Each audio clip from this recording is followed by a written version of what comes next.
সিংহের থাবা সামাল দিতে পারবেন না। সুতরাং নিজের ছাড়া কারো বুটের দিকে হাত বাড়াবেন না। সে স্লোগান অচল, আমার বুট আমি দিব, তোমারটাও আমি দিব না, এই দিন এখন আর নাই। মাঘ মাসেই যদি মাথার ছান্দি এত গরম হয়, চৈত্র মাসে তোমাদের ছান্দিটা কেমন হবে? যেই দেশে মাঠে ঘাটে পথে প্রান্তরে সর্বত্র চাঁদাবাজি হয়, এটা কখনো সভ্য দেশ হতে পারে না।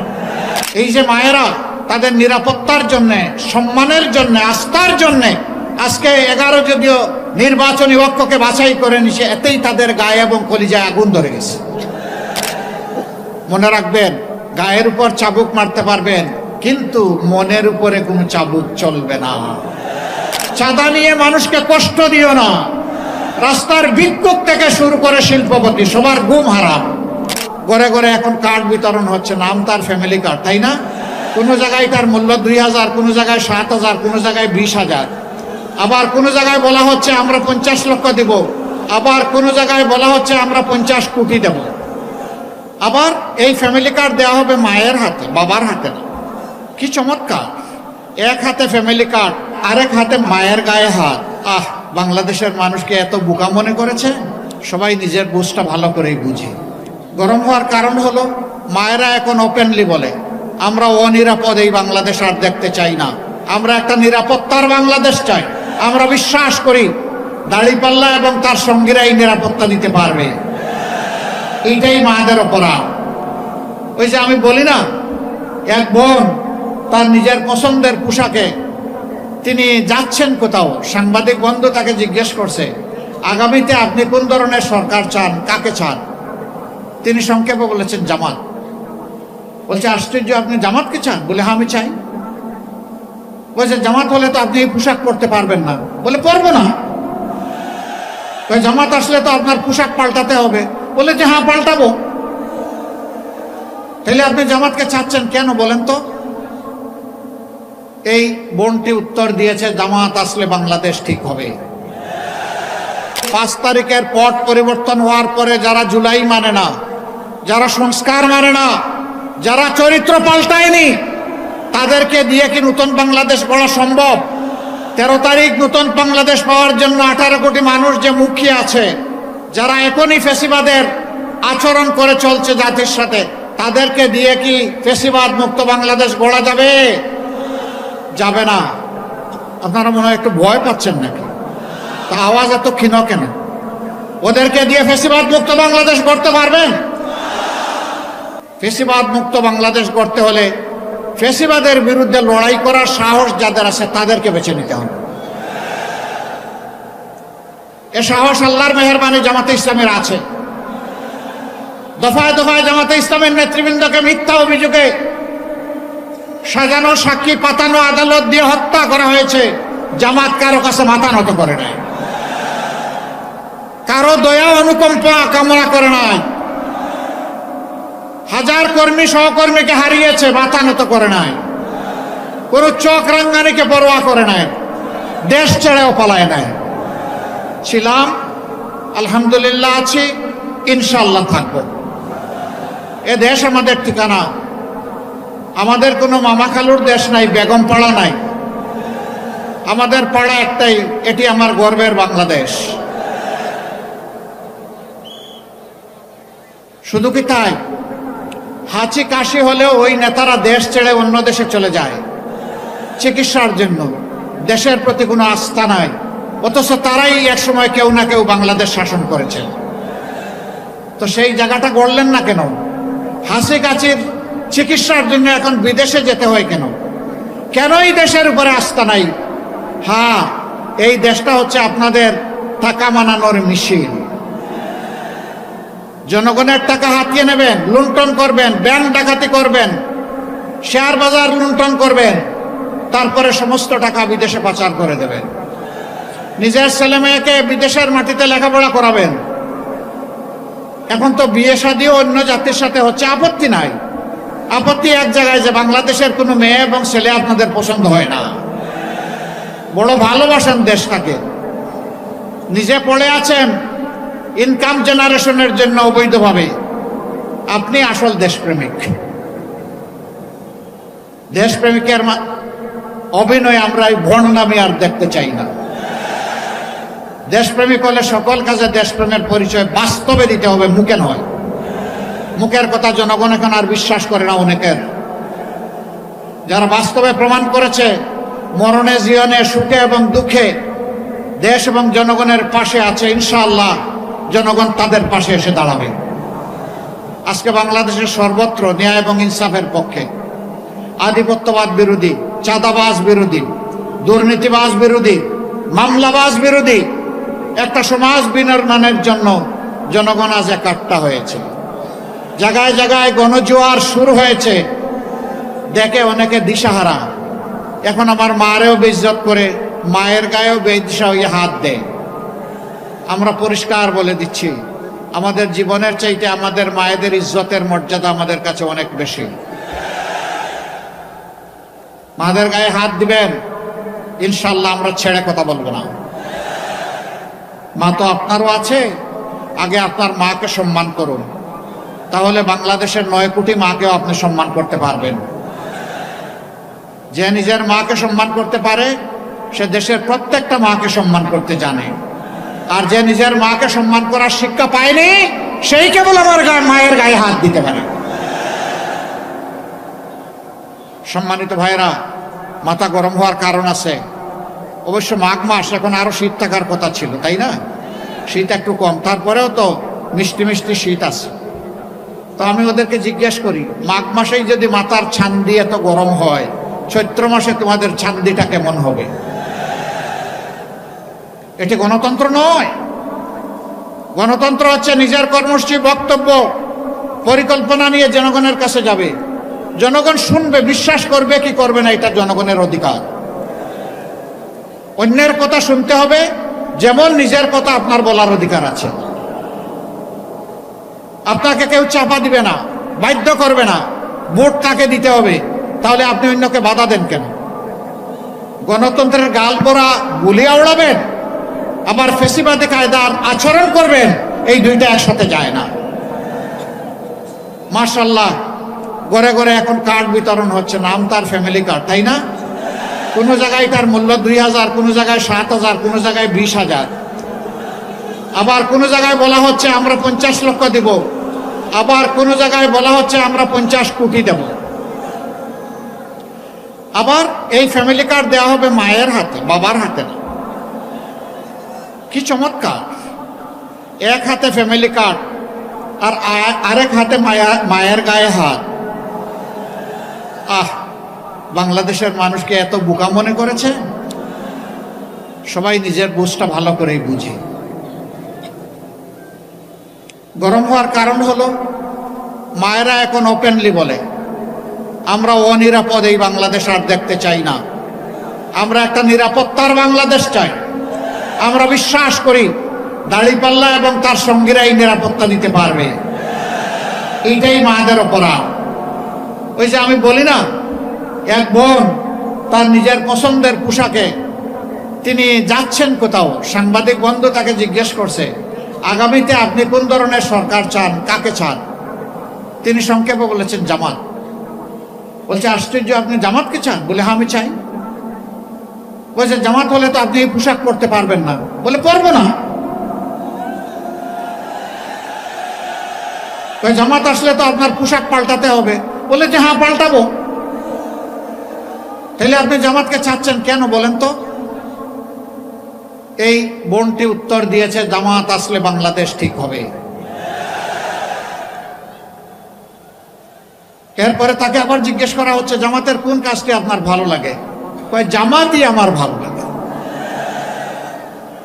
এই যে মায়েরা তাদের নিরাপত্তার জন্য, সম্মানের জন্য, আস্থার জন্য আজকে 11 যদিও নির্বাচনী ঐক্যকে বাছাই করে নিছে, এতেই তাদের গায়ে এবং কলিজায় আগুন ধরে গেছে। মনে রাখবেন, গায়ের উপর চাবুক মারতে পারবেন, কিন্তু মনের উপরে কোনো চাবুক চলবে না। মনে রাখবেন, যে মায়ের দামাল সন্তানেরা 24-এ জগদ্দল পাথর হিমালয় সমান ফেসিবাদকে তাড়িয়েছে, সেই সন্তানেরা ঘুমিয়ে পড়ে না। তারা এখনো জেগে আছে। আগামীতে জনগণের ভোট নিয়ে কেউ যদি অন্য কোনো চিন্তা করেন, এই যুবকরা সিংহ হয়ে গর্জন করবে। সিংহের থাবা সামাল দিতে পারবেন না। সুতরাং নিজের ছাড়া কারো ভোটের দিকে হাত বাড়াবেন না। সে স্লোগান অচল, আমার ভোট আমি দিব, তোমারটাও আমি দিব না। এই দিন এখন আর নাই। এখন আমারটা আমি দিব, তোমারটা তুমি দাও। আমার যারে পছন্দ আমি দিব, তোমার যারে পছন্দ তারে দাও। এর নাম হচ্ছে ডেমোক্রেসি। এর নাম হচ্ছে এসেন্স অফ ডেমোক্রেসি, গণতন্ত্রের সৌন্দর্য। আমরা সেটা দেখতে চাই, কিন্তু বিভিন্ন জায়গায় আমরা তার ব্যতিক্রম দেখছি। যৌবনের তারুণ্যের শক্তি নিয়ে হাসনাত আব্দুল্লাহ অনেক কথাই ব্যাপারে বলেছে, আমি আর রিপিট করতে যাচ্ছি না। আমি সবাইকে বলবো, এই দেশটা সবার, শুধু আমার একার নয়। সাধারণ মানুষ, প্রশাসনের বিভিন্ন জায়গায় যারা আছেন, আমরা বিশ্বাস করি দেশ আমাদের সবার। সবার দায় আছে। সবার সম্মিলিত প্রয়াসেই আমরা একটা সভ্য দেশ করতে পারবো ইনশাআল্লাহ। এই দেশকে এখনো সভ্য বলা যাবে না। যে এই দেশে মাঠে ঘাটে পড়তে প্রান্তরে সর্বত্র চাঁদাবাজি হয়, এটা কখনো সভ্য দেশ হতে পারে না। আমাদের অঙ্গীকার, আমরা চাঁদাবাজদেরকে সাহায্য করব। আপনারা বলবেন আশ্চর্য, আপনারা কি আরো চাঁদা বাড়াইয়া দিয়ে সাহায্য করবেন? না, আমরা তাদেরকে আহ্বান জানাই, তোমরাও আমাদের সন্তান, চাঁদাবাজি ছেড়ে দাও। তোমাদের যদি খাদ্যের অভাব হয়, আল্লাহ আমাদেরকে যে রিজেক্ট দিয়েছেন, আমরা ভাগাভাগি করে খাবো। তবু হারামের দিকে হাত বাড়াইও না। চাঁদা নিয়ে মানুষকে কষ্ট দিও না। রাস্তার ভিক্ষুক থেকে শুরু করে শিল্পপতি, সবার ঘুম হারাম। এদের কারণে মানুষের অভিশাপের পাত্র হয়ে গেছো। তওবা করে এখান থেকে বের হয়ে আসো, আমরা তোমাদেরকে বুকে টেনে নেব। এরপরে আমরা কি করব? তোমাদেরকে শিক্ষিত প্রশিক্ষিত করে আমরা তোমাদের হাতেও মর্যাদার কাজ তুলে দেব ইনশাআল্লাহ। যুবক বন্ধুগণ, আমরা তোমাদেরকে কোনো বেকার ভাতা দিব না। বেকার ভাতা দিয়ে আমরা তোমাদেরকে অসম্মান করতে চাই না। আমাদের যুবকেরা যারা লড়াই করে জীবন দিতে জানে অধিকারের জন্য, তারা বেকার ভাতার জন্য লড়াই করে না। তারা করেছে লড়াই তাদের মেধা এবং যোগ্যতা অনুযায়ী হাতে কাজ পাওয়ার জন্য। আমরা তোমাদেরকে কথা দিচ্ছি, ভাই ও বোনেরা, তোমাদের হাতকে এই দেশ গড়ার কারিগরের হাত হিসেবে আমরা গড়ে তুলবো ইনশাআল্লাহ। সেই দিন তোমাদের হাতে মর্যাদার কাজ আমরা তুলে দেব। তখন সবাই মাথা উঁচু করে বুক ফুলিয়ে বলবা, আমি বাংলাদেশ। আমাকে এই বাংলাদেশ অনেক কিছু দিয়েছে, এখন আমার প্রিয় দেশকে আমি দিতে চাই। আমি বেকার ভাতা খেতে চাই না। সম্মানী বন্ধুগণ, এই দেশটা মুসলমান, হিন্দু, বৌদ্ধ, খ্রিস্টান সকলের। আমরা মিলেমিশে ফুলের বাগানের মতো এই দেশটাকে গড়ব ইনশাআল্লাহ। সকল ধর্মের মানুষ তার সকল প্রাপ্য অধিকার পাবে, তার জন্য তার লড়াই করার দরকার পড়বে না। কারণ আমরা সমাজে সুবিচার কায়েম করব। যোগ্যতা অনুযায়ী সবাই দেশ গড়ার কাজে অংশগ্রহণ করবে। দেশ সরকার দেখবে না তিনি কোন দলের কিংবা কোন ধর্মের, দেখবে তিনি যোগ্য কিনা আর তার মাঝে দেশপ্রেম আছে কিনা। এনাফ, এনাফ ইজ এনাফ, আর কিচ্ছু লাগে না। তিনি কাজ পাবেন, তিনি সম্মানের সাথে জীবনযাপন করবেন। সরকারি কর্মচারী, তাদেরকে বিভিন্ন স্তরে যে বেতন দেওয়া হয়, এইটা দিয়ে সম্মানের সাথে চলা কঠিন। এই জন্যই তারা অনেকে বাধ্য হয়ে ইলিগাল ইনকাম করেন, আর অনেকে লোভ বশত, নেশা বশত করেন। আমরা তাদের জন্য ইনশাআল্লাহ সম্মানের বেতন স্কেল তাদের হাতে তুলে দেব ইনশাআল্লাহ। তারা ইজ্জতের সাথে স্ত্রী, সন্তান, পুত্র, মা নিয়ে, বাবা নিয়ে তারা বসবাস করতে পারবেন। প্রশান্তির সাথে দেশকে, জাতিকে তারা সেবা দিবেন ইনশাআল্লাহ। ভয় দেখায় অনেকে, এরা ক্ষমতায় আসলে সব তোমাদের হাত কেটে ফেলবে। আরে হাত সবগুলা কেটে ফেলবে, দেশ গড়বে কে? হাত সবগুলাকে আরো শক্তিশালী করা হবে ইনশাআল্লাহ। সুস্থ সবল জাতি আমরা উপহার দেওয়ার জন্য ইতিমধ্যেই ঘোষণা করেছি। শিশু তার মায়ের পেটে থাকা অবস্থায়, গর্ভবতী মা পরবর্তীতে তার সন্তান 5 বছর পর্যন্ত তাদের চিকিৎসা বিনামূল্যে নিশ্চিত করা হবে ইনশাআল্লাহ। সচ্ছল কোনো পরিবার যদি না নিতে চায় তাদেরকে আমরা ধন্যবাদ দেব, নিজ খরচে যদি তারা চলতে চায়, কিন্তু এটি তাদের অধিকার। আবার দেশকে জাতিকে দিতে দিতে বয়সের শেষ প্রান্তে গিয়ে অনেকে দুঃখে দুঃখে মরে একটুখানি সুচিকিৎসার অভাবে। আমরা ঘোষণা দিয়েছি রিটায়ারমেন্ট এইজের পরে এই বয়সের যারা থাকবেন তাদের দায়িত্ব দেশ এবং রাষ্ট্র নেবে ইনশাআল্লাহ। তবে সব দায়িত্ব এই ক্ষেত্রেও যারা সচ্ছল তারা না নিলে অভিনন্দন পাবেন, আর যাদের প্রয়োজন আছে তাদের পাওনাটা নিশ্চিত করা হবে ইনশাআল্লাহ। স্বাস্থ্যসেবা থেকে শুরু করে সবকিছু। তাহলে কিভাবে হবে?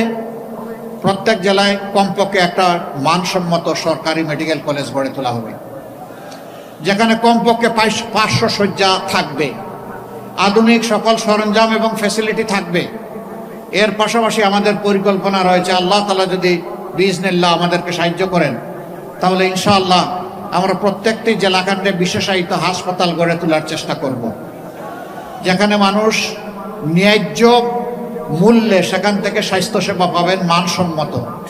রাজধানীর দিকে হন্যে হয়ে ছুটতে হবে না সেদিন। যার ছুটার সামর্থ্য নাই তাকে মরতে হবে না নিজের ঘরে। ইনশাআল্লাহ তারা মিনিমাম চিকিৎসা পাবেন, ম্যাক্সিমাম চিকিৎসাও পাবেন। এই দুইটাই আমরা নিশ্চিত করার চিন্তা করছি। আপনারা দোয়া করবেন। লাকসামের যে দাবিগুলা করা হয়েছে এটা মূলত একটা বিভাগ এবং জেলার দাবি। তো অনেক দাবি আপনাদের আছে। আমরা আপনাদেরকে কথা দিচ্ছি, আমরা যখন লেখাপড়া করতাম মেডিকেল কলেজে, তখন এই লাকসামের আমার 2 জন বন্ধু ছিল, জানি না এখন কোথায় আছে। এক হাকিম সাহেবের এক ছেলে ছিল, আমার অত্যন্ত প্রিয় বন্ধু, আমার রুমমেট ডাক্তার রুহুল আমিন। সে 8 দিন মেডিকেল কলেজে ছিলেন, এখন আছেন কিনা আমি জানি না। তো আমরা তাদের কাছ থেকে শুনতাম কত লাকসাম, কত বাতি। এটা ছিল লাকসামের পরিচয়। কারণ লাকসাম জংশনকে কেন্দ্র করে আলো ঝলমল ছিল এই এলাকাটা। এখন সেই জংশন নিজেই অন্ধকার। দাবির মধ্যে এটা নাই। যেহেতু ওই সময় শুনেছি একটা মায়ার জায়গা এটার জন্য আছে, ইনশাআল্লাহ এই জংশনকে আধুনিক করে সবার জন্য উপযোগী এবং উপভোগ্য একটা জংশন হিসাবে আমরা গড়ে দেব। আর বাকি দাবি তো আছে, দোয়া করবেন ন্যায্যতার ভিত্তিতে আপনাদের পাওনা যেন আপনাদের ঘরে আমরা পৌঁছে দিতে পাই। আল্লাহ যেন আমাদেরকে এই তৌফিক দান করেন।